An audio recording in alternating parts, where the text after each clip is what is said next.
Ya, shalom, selamat malam. Ini adalah renungan malam hari yang saya ingin sharekan bagi Bapak Ibu Saudara-saudara yang mungkin saja akan menonton video ini.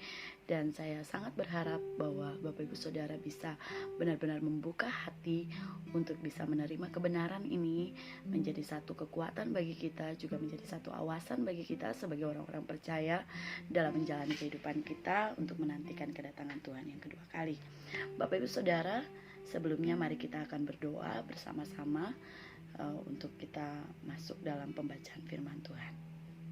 Bapa yang baik, kami sangat mengucap syukur buat waktu yang baik yang Tuhan berikan bagi kami. Saat ini Tuhan, kami akan merenungkan kebenaran firman Tuhan.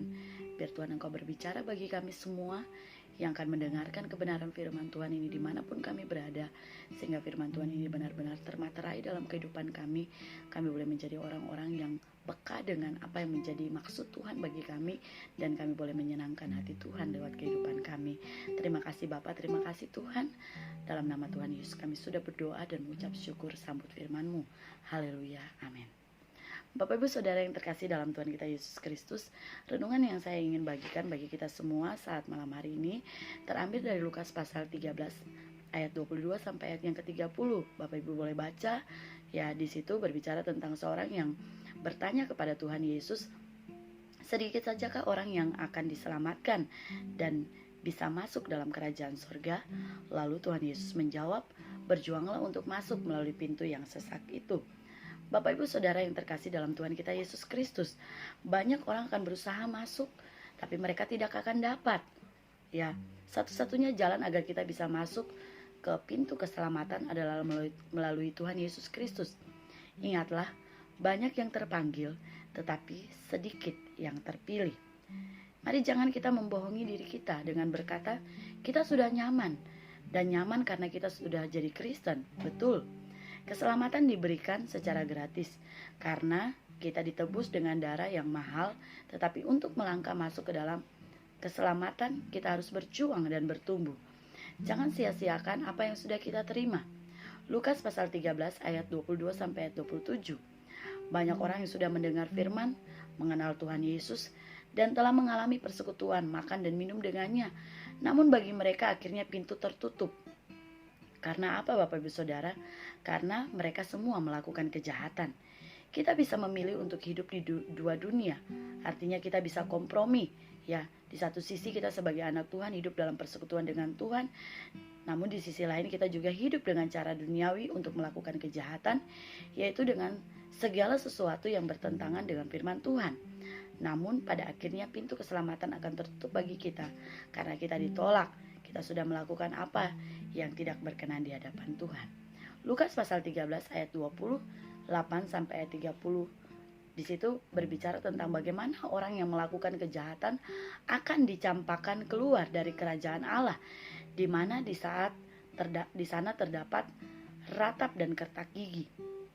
Jadi siapa yang bisa masuk dalam kerajaan Allah Bapak Ibu Saudara?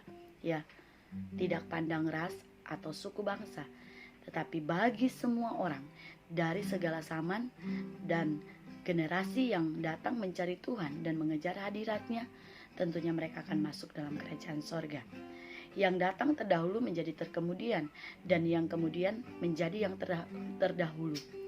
Jika kita hendak menuju kedewasaan penuh seperti Kristus, maka hal itu tergantung kepada apa yang kita makan atau kita konsumsikan. Keselamatan yang kita terima adalah anugerah Bapak Ibu Saudara. Ya, dan itu adalah pemberian Tuhan. Tetapi untuk masuk di dalamnya kita harus berjuang sampai pada waktu kita terima keselamatan. Jangan lepaskan. Kita harus terus berjuang. Kandungan ini masih panjang dan kita harus selesaikan sampai akhir. Biarlah kita semua yang mendengarkan renungan pada malam hari ini menjadi pejuang-pejuang yang sejati, yang setia melakukan apa yang menjadi kehendak Tuhan, ya, dan mau untuk terus berjuang sampai akhir, sehingga pada akhirnya kita akan memperoleh mahkota kehidupan. Puji Tuhan. Tuhan Yesus memberkati kita semua. Mari kita sama-sama akan datang kepada Tuhan.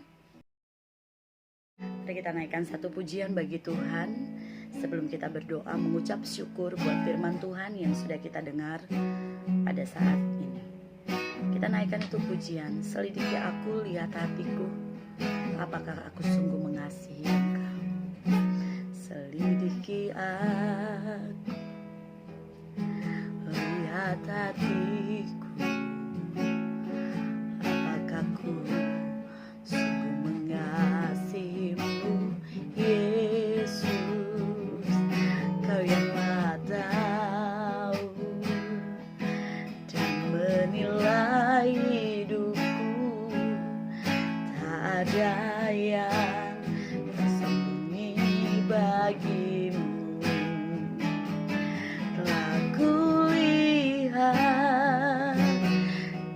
kebaikanmu yang tak pernah habis di hidupku.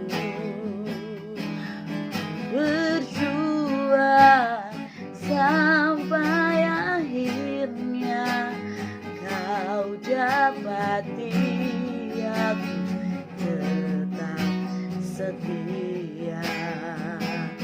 Telah kulihat kebaikanmu yang tak pernah habis di hidupku. Ku berjuang sampai akhirnya kau dapati aku tetap setia. Kau dapati aku tetap setia. Kau dapati aku tetap setia. Mari kita mau satu dalam doa. Bapa yang baik, kami mengucap syukur Tuhan buat firman Tuhan malam hari ini yang sudah kami dengar bersama, sudah meneguhkan kami, sudah menguatkan kami, sudah mengingatkan kami Tuhan, untuk bagaimana kami sebagai orang-orang yang percaya, kami harus benar-benar berjaga-jaga dalam kehidupan kami. Kami benar-benar Tuhan dapat hidup sesuai dengan apa yang menjadi maunya Tuhan. Karena memang Tuhan, anugerah keselamatan Tuhan sudah berikan secara cuma-cuma. Tapi kami terus harus mengerjakan keselamatan itu dalam kehidupan kami, dengan cara kami hidup takut akan Tuhan, kami hidup dengan sungguh-sungguh di hadapan Tuhan, kami menjauhi apa yang menjadi larangan Tuhan, kami hidup menjauhi segala kejahatan, menjauhi segala dosa. Kami benar-benar bertobat Tuhan dari segala perbuatan-perbuatan kami yang jahat yang dapat menyakiti hati Tuhan. Tuhan tolong kami untuk kami benar-benar berjuang Tuhan, sehingga kami boleh didapati Tuhan tetap setia sampai akhir. Bapa, materaikan firman Tuhan yang sudah kami dengar bersama-sama pada saat ini Bapa. Terima kasih Tuhan Yesus, terima kasih Bapa yang baik. Kami mengucap syukur untuk firman Tuhan yang sudah kami dengar bersama. Haleluya, amin. Amin, puji Tuhan. Tuhan Yesus memberkati kita semua malam hari ini. Selamat beristirahat.